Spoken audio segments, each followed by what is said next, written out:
ang hawakan. Grabe yung pailaw niya. Kulang na lang. Recruit si Light eh. James, pupasok dito. Mountain Shocker. Okay. Debarko. Ayun na, nasiba na nga rin, pero mauna at ang mamamatay!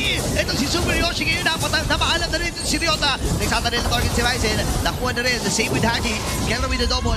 Kailangan na lumuyin din next. So umaga at gabi, kota na.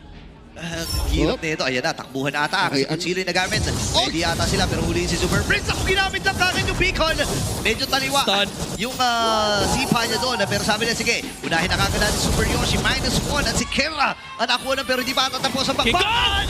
Kasi si Haji ay nabang. Then, Brusco ay nag-aabang. Meron siya, wala pa naman siya Tectonic Charge dito, pero may Yoshi. Fire Slash. Yoshi, nag-aabang din ang timing, pero nakita na siya ni Brusco. Basag yung Lord sa gitna. Punta na sila sa may bandang itaas. Lord ay kasama pa rin ni Tectonic Charge with a flicker. Papasok na dito ang pamilya. Ngayon si James, pinuntahan na rin sa bandang likuran ni Skera, pero mabibitbit. Kaya paman na buhay ni Keller din, mabubuhay pa ba? Hindi na. At si Super Yoshi na ako ng kill. Yung Lord ay buhay pa rin nandun sa may bandang gitna. Pero ilang miyembro pa ang natitira sa Smart Omega. Si James ay mamamatay din with an Phantom Execution. 4 members pa ng Onyx ang buhay. That's it. Kailangan na That's it. ni Super Yoshi. Same with Haji. At inaantay at tinititigan na lang ng Super Family. Nakapusin ang